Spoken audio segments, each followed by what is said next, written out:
fungsinya apa? Untuk menyimpan air, ya enggak? Oke. Ada istilah di dalam batuan itu adalah porositas primer dan porositas sekunder. Porositas primer apa? Hubungan antar butir di dalam batuan yang kemudian memang terbentuk bersamaan dengan batuan terbentuk. Dia bisa menyimpan air. Batuan ini enggak ada apa? Di sini hanya retakan-retakan, ya enggak? Retakan-retakan. Manfaat dari retakan-retakan apa? Menjadi jalur air, ya enggak? Dilewati air. Tapi menyimpan air enggak? Enggak bisa menyimpan air. Oke. Tantangannya apa? Baik kebutuhan minum dan kebutuhan untuk bercocok tanam. Mereka ini seolah-olah litologi mereka sangat ideal, mungkin bagus di daerah Jogja ya, litologi vulkanik, subur, mata airnya bagus kayak gitu tuh. Di sini teman-teman, mereka susah nyari air karena mereka nggak punya porositas primer di sini. Tidak ada yang kemudian menyimpan air, hanya melalukan air. Jadi apa? Tantangannya adalah, oke, dari sisi bercocok tanam di bukit-bukit di sana, mereka ingin tetap punya apa yang bisa dijual. Duren misalnya kayak gitu. Pohon duren itu butuh air yang sangat banyak kayak gitu. Sementara secara kondisi litologi mereka nggak bisa menyimpan air. Akhirnya perlu usaha di bukit di sana dibuat seperti waduk. Nanti kita nggak lewati, cuman arahnya ada tulisannya Waduk Selo Asri ke sana kayak gitu. Arahnya apa? Arahnya untuk pengembangan wisata. Ya, jadi seolah-olah yang seharusnya nggak ideal untuk jenis-jenis tanaman seperti itu, tapi karena keinginan manusia ya, ingin mensiasati, membuat rekayasa, akhirnya di atas puncak-puncak bukit dibuat waduk. Cuman kalau teman-teman bikin waduk itu idealnya apa sih? Dari semen kayak itu kan? Kayak bikin kolam renang kayak gitu ya. Ya enggak? Ya seolah di semen tek kayak gini. Biar bisa menampung air apa? Air hujannya nggak yang ditampung? Bisa lewat dulu mas, berdiri dulu mbak. Oke, air yang kemudian dimanfaatkan mereka benar-benar air hujan dan seolah bikin kolam renang di atas puncak bukit. Kolam renang di atas bukit kita sebutnya sebagai kayak embung tadi saya bilang, kayak waduk embung ya, embung. Cuman nggak mungkin mereka bikin dari semen kemudian di kotak kayak kolam renang kayak gitu. Kenapa? Ini akan gampang longsor. Karena tadi retakan-retakan seperti ini sangat mudah longsor teman-teman. Akhirnya apa? Pakai kayak membran plastik kayak gitu. Kebayang nggak terpal? Saya bilang terpal tahu? Cuman dia terpalnya dari terpal semi karet. Warnanya hitam. Itu bikin embung, bikin waduk kayak gitu, kotak kayak gitu, oval kayak gitu di puncak-puncak bukit. Idealnya itu nggak mungkin bercocok tanam di sana, tapi karena kondisi geologi seperti ini, kemudian muncullah rekayasa engineer teknik berikutnya, dibuatlah embung untuk bisa tetap bercocok, bukan misalnya nanam pohon kayu kayak gitu, duren misalnya kayak gitu, meskipun kondisi geologinya tidak memungkinkan gitu. Idealnya duren itu ya ideal di daerah yang vulkanik, daerah gunung api dan seterusnya, karena kebutuhan airnya tinggi seperti itu. Jadi seolah-olah ada juga yang memaksakan yang sebenarnya ya mungkin sudah dihitung ya, udah merasa oh saya mampu ada embung lalu tetap ditanam duren kayak gitu. Meskipun sebenarnya idealnya kurang pas kayak gitu untuk tipe-tipe tanaman kayu seperti duren dan seterusnya seperti itu. Berarti kalau saya lihat kita kan geologi ya, dari bebatuan untuk mencari sumber penghasilan dari segi batu bebatuan tidak utama ya, Tidak, masih pertanian. Meskipun dengan segala keterbatasannya. Jadi contohnya kebutuhan air terutama itu. Kebutuhan air untuk tanaman, bahkan untuk kebutuhan air untuk dirinya sendiri, untuk kebutuhan pokok. Ya makan perlu air enggak? Bukan hanya untuk minum ya air itu ya. Buat makan pun kita perlu air. Tantangannya apa teman-teman? Tadi porositas sekunder, retakan-retakannya di batuan tua daerah Karangsambung, kita lihat dia tidak bisa menyimpan air. Bagaimana kebutuhan air mereka terpenuhi? Mereka harus bersiasat. Contohnya kayak ini. Kalau ada air hujan, kalau di sini bablas nggak ini? Bablas. Biar nggak bablas apa? Dibikin kayak tandon. Tahu? Bikin kolam kayak tahu ya? kayak kolam kotak Anda mandi di kamar mandi kayak gitu, bak mandi, dia bikin bak mandi kayak gini dari semen kayak gini. Oke, jadi kayak tandon yang kemudian ini akan ketampung airnya, lalu disalurkan pakai selang-selang dan seterusnya. Satu. Yang kedua, sumber air itu ada di mana? Di sungai-sungai. Jadi sungai tadi kita bilang ada butiran-butiran dan batuan-batuannya nggak? Akhirnya dia bisa menyimpan air tuh di sana di sungai. Akhirnya apa? Mereka bikin sumur galian kayak itu, pakai pompa, disalurkan dengan apa? Selang-selang dan seterusnya. Oke, karena kebutuhan air itu utama, mereka paham dengan kondisi geologi seperti ini tidak bisa menyimpan air.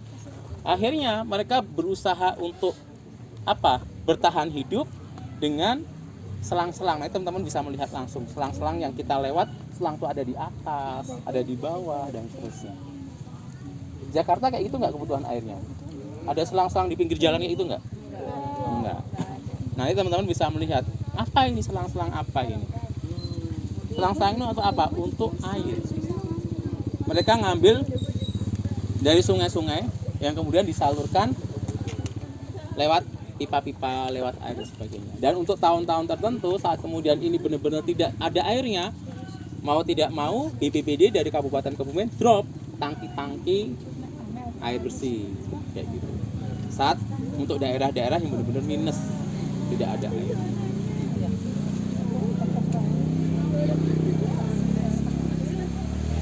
Tingkat kekerasan dari jenis bebatuan. Tingkat kekerasannya. Oke, jadi sejenak. Jadi kalau kita bicara batuan memang general batuan ya. Secara general batuan yang paling keras adalah batuan beku. Kayak gitu.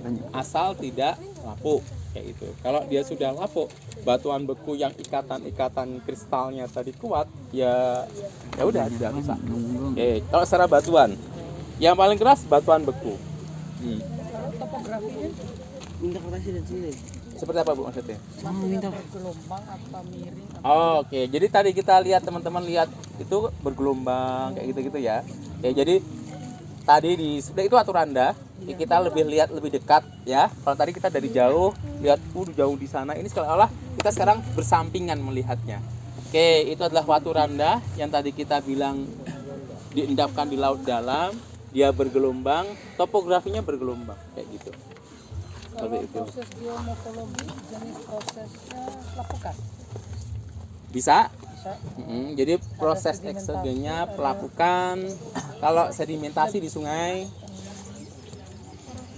Geomorfologi dari proses geomorfologi apa pelapukan, sedimentasi, gerakan massa, abrasi, erosif. oke, bisa terjadi salah satunya. Jadi nggak mutlak yang kemudian hanya satu faktor X kayak itu nggak. Jadi saat kemudian ada air hujan, kita bilang eksogen tadi kan, eksogen air hujan, dia mengerosi, erosi ke bawah ke sungai, sedimentasi. Berarti lebih dominan erosi. Lebih dominan erosi. Saat di sana Bu, gini. Geomorfologinya jenis prosesnya. Jadi ini sebenarnya gini, saat kita bahas di lokasi ini berbeda mungkin saat kita bahas di lokasi yang lain kayak gitu. Kalau di sini mungkin akan spesifik karena dia sudah kena struktur geologi, dia sangat mudah tererosi. Ya, erosi. Ada nggak sedimentasi tidak terlalu kelihatan di sini. Tapi kita main ke sungai ke sebelah sana, mungkin akan kita temui proses sedimentasi. Gerakan massa. Mungkin saat ini kita tidak melihat gerakan massa. Gerakan massa itu apa sih? Apa sih gerakan massa?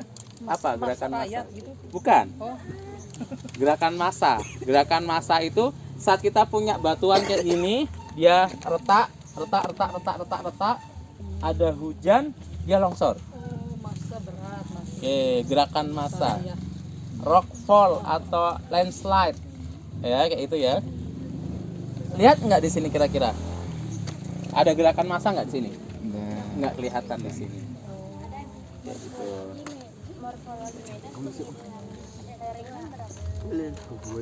Presentasi berarti ya. Oke, jadi kalau ini 90% ya. Ini kita punya kemiringan tegak itu 90%. Kalau masih yang seperti ini ya kita masih boleh lah perkiraan kemiringan lereng dari sini 50 sampai 60% kayak gitu. Kalau 15% dia apa ini yang dibilang? Ini apa? 15%, 10%. Ini apa? Ini apa? Horizontal. Kalau data. Oke, kalau kita menggunakan istilah geomorfologi 10%, 15% ini data. Ini sudah mulai miring. Oke lah, 30, 40. Oke, ini 50 kayak gitu. Anda bisa lihat kayak gini. Mana kira-kira? Oke, kayak gitu. Antara 8 sampai 14 datar. Kita sekarang datar nggak? Enggak, kita nggak datar sekarang. Ada pilihannya lain yang bukan datar. Kemiringan lereng angka berupa angka. Angka berapa di atas? 5 sampai 7, Terus, 8 sampai 14, terus. 14 sampai 25, Terus? 26 sampai 55, Oke, 56 bisa. sampai Enggak. 140. Oke. 26 ini. Di atas 56 sampai 140. itu yang paling maksimal. Oke. Mungkin 26 sampai 55. Tuh. Ini berarti lebih dari 140 ya yang paling bawah. Apa? Ular. Enggak, udah nggak ada, Bu. Ambil dong ya Allah. Astagfirullahaladzim. Ini seni. Sudah? Terus Morfologi sudah? ya Kemiringan lereng sudah? Topografi bergelombang boleh? udah dampak positif, dampak negatif. Proses geomorfologi sudah? Ya, Ada lagi apa? instrumen geomorfologi, morfologi bentuk lahan, struktural, Sedimentasi tapi nggak terlalu kelihatan. Tapi nggak apa-apa, cekin aja ada kata yang tadi. Yaudah. marmer,